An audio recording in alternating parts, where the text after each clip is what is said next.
this sermon series here, it's all about God being with us, in all these times. And that's kind of why during the confession we talked about like there's this want for perfection around Christmas time, and it doesn't always work out. And I think when you see and able to like get past all those feelings, you end up seeing like actual Christmas, that it's in this quiet, it's in the imperfection and the ugliness of it all, is that you see the real spirit of it. Because I think that's what we see all in the scriptures, and that's what this is about now. Like that God is Emmanuel, that he comes to us, not just in this season, but every season. And as we were talking about this, our readings today and all of that, the way the sermon series is designed is that we're going to have like Christmas lesson, that's the Zecheriah thing, and then we had what Cheryl read a little bit ago, something that connects to it later on. So that's how we're going to do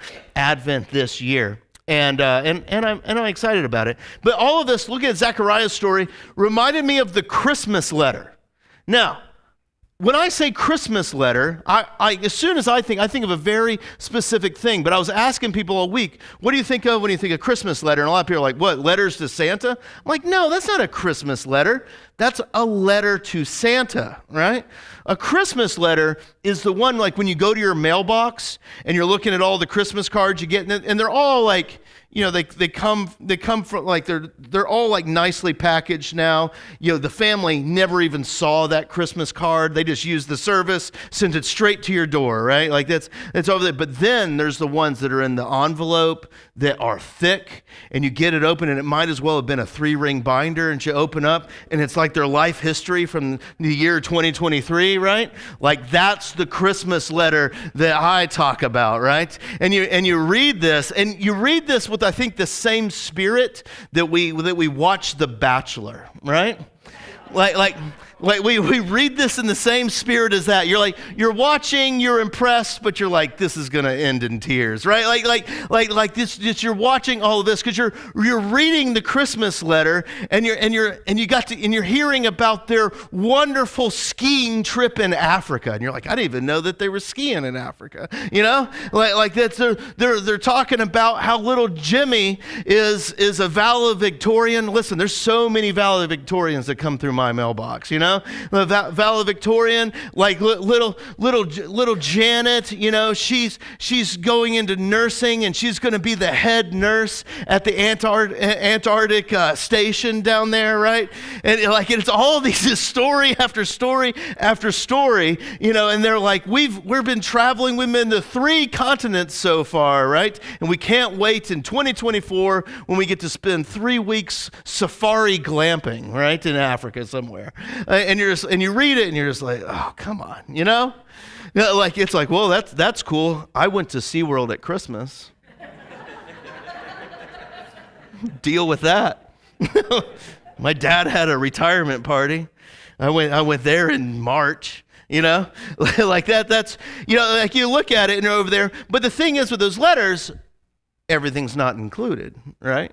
Not everything's not there. Everything's not there. Like that's, and I think like if you look at Zechariah and Elizabeth's Christmas letter, you have Zechariah writing it. It's like everything is wonderful, everything is awesome, right? To quote Legoland, and then so everything is great.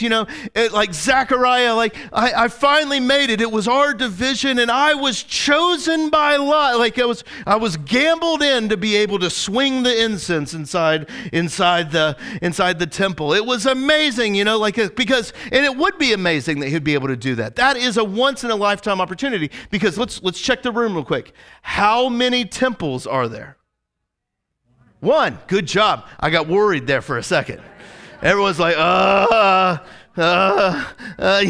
that. Yeah, there's one. There's 1 temple, and there's a lot of priests. A lot of priests, right?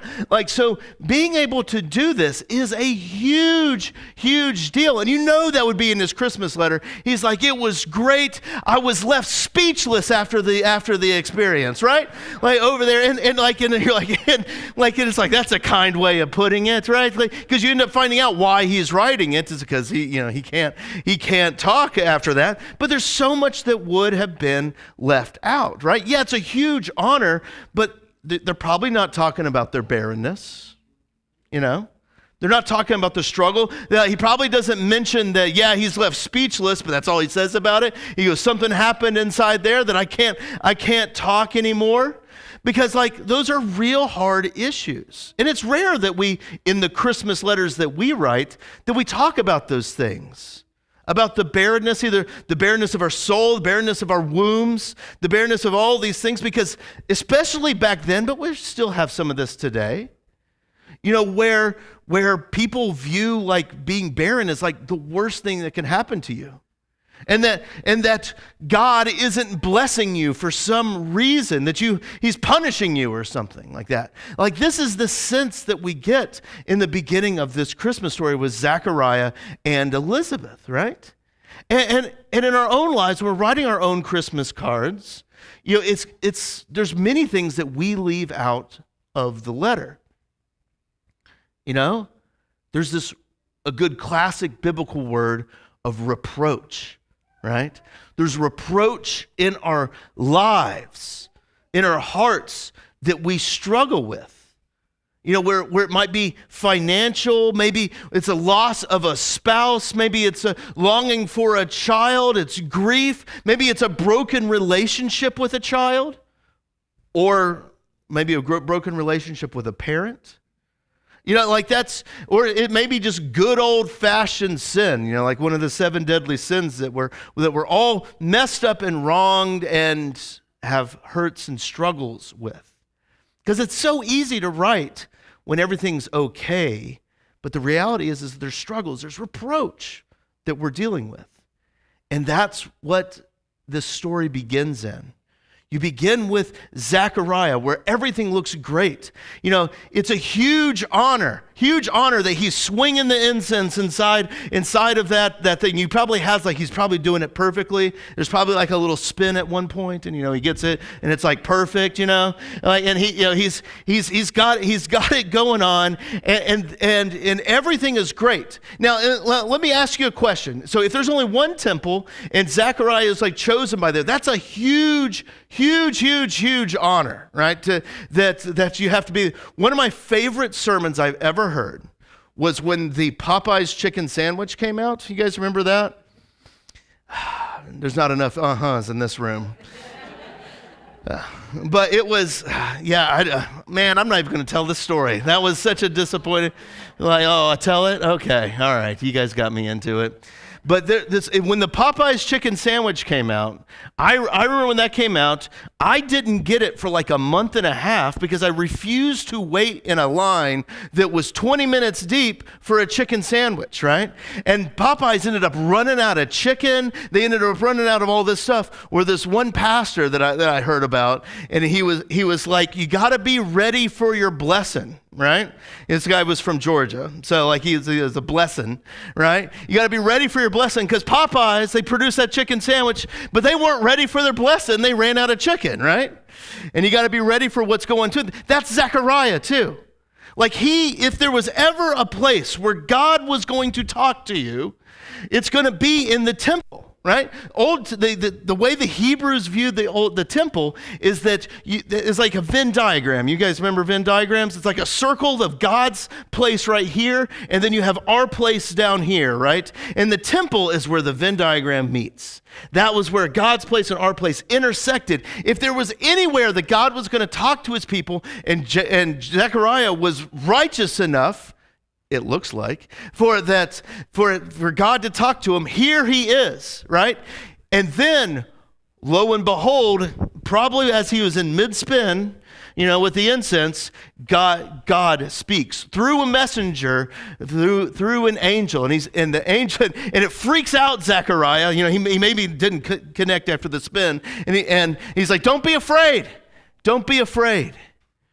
Your prayer has been heard. Your wife Elizabeth will bear you a son, and you will call him John. Ooh. And he will be a joy and delight to you, and many will rejoice in his birth," right? It's like, whoa, you can imagine Zechariah in the holy place, you know, in the hot spot of God's presence, like dancing around, like, yay, right? No, how does Zechariah do this? He's like, what are you talking about? Like, are you sure? Like all this, have you seen my wife and I? We're like the California raisins, right? We've been around a little too long, like all those things, right? Like that's, like we're old, we're well along in years. In the temple, he's saying this, right? He doesn't believe it. It's this supernatural thing, and he's like, I really want to get back to the incense, like quit being ridiculous. Stop being ridiculous, And you look at how the angel responds to him, and goes, like, you haven't believed this. Now you will be silent. And you won't be able to speak until the day this happens, because you did not believe my words, which will come true in their appointed time. It's no wonder that Zecheriah was writing that letter, because he can't talk at all. And he doubts that God is coming in so much in the midst of all this reproach and struggle. And that's what this Christmas is about, is that God comes in the reproach. That God is Emmanuel. He is with us. That he comes into our midst. He comes in the midst of struggles and hurts and pains and brings joy. But it's easy to doubt. It's easy to doubt when there's so much pain around us. The story that Cheryl read a little bit is a great example of this.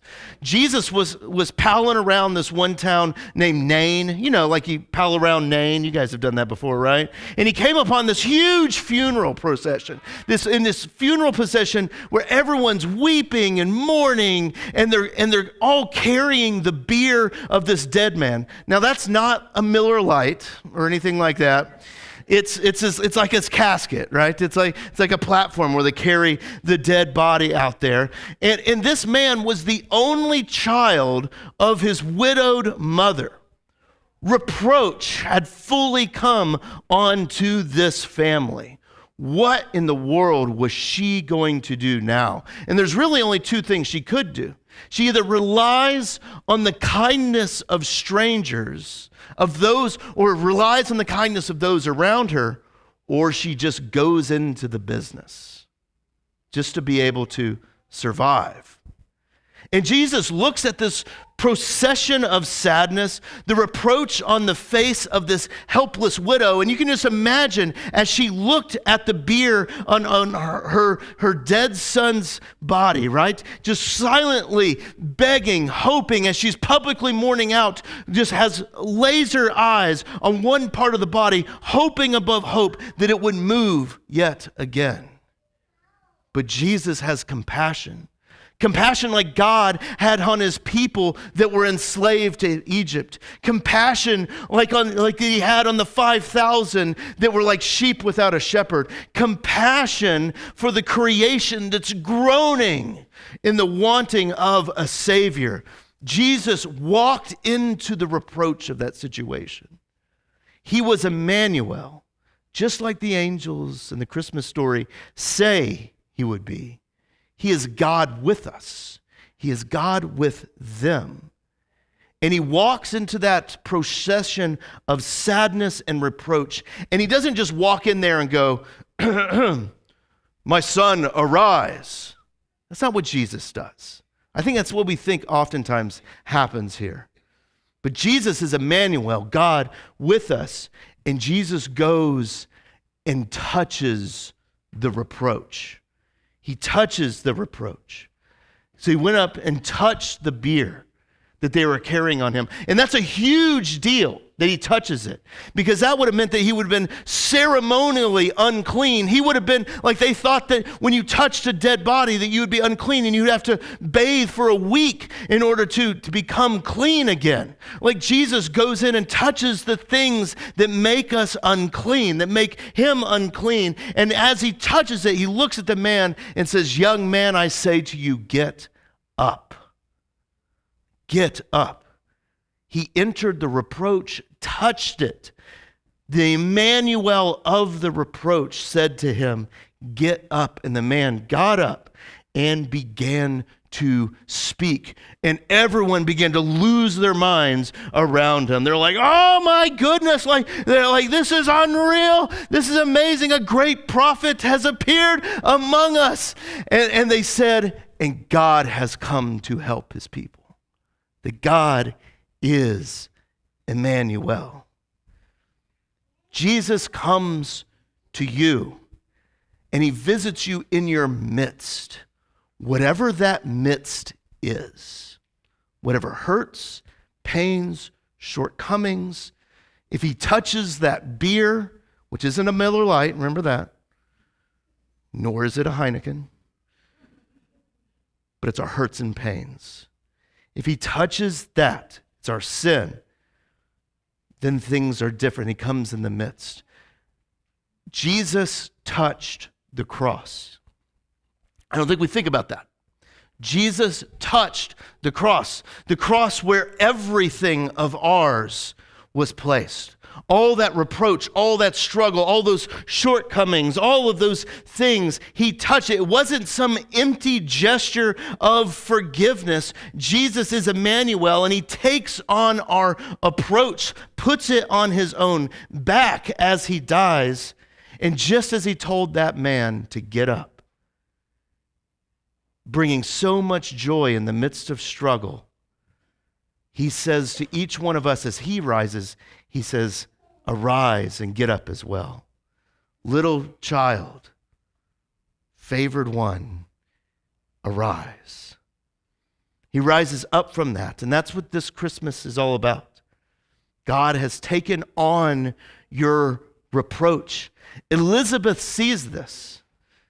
She becomes pregnant, right? Elizabeth, Zecheriah's wife, even in her California raisin state, she is able to become pregnant.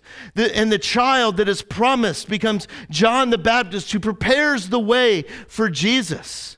And when she gives birth to him, she says, thus the Lord has done for me in the days when he looked on me in my California raisin state and take my reproach. Take away my reproach among the people. And even Zechariah, when everyone's like, what should we name him? We should name him Zechariah after his dad. A lot of people that day said, we should name him Cris. I hear it's a good name. And Zechariah's like, no. He tries to get, he can't talk. And on a tablet, he writes, John. And his tongue is loosened. And he begins to sing praises of joy in the midst of the struggle and the pain and the hurt of it all. He's filled with the Holy Spirit, and he says, praise to the Lord, the God of Israel, because he has come to his people and redeemed them. He is Emmanuel, God with us in the midst of whatever we're going on this life. So, this season, Christmas, may you see that God is coming in your midst too, no matter what you're going through. And that no matter what you write on the letter, and all those parts that we leave out, because honestly, people don't need to hear it, right? That God is with you in all those parts that you leave out, and bringing you joy on those quiet moments in this season. And I think that gives us peace. And it's good news. Please stand for the blessing here. God, we thank you that you are with us, and may you bless everyone here, that you would bless their Christmas seasons, that any of the struggles and the pains and the hurts that they feel today, any of the parts that they wouldn't dare speak to anyone because of shame and hurt and pain, Lord, that they would be able to see how you are there with them. Not just looking at it, but in the mess of it all. Continue to bless them in all those struggles and bring them joy as you sit with all of them. Amen.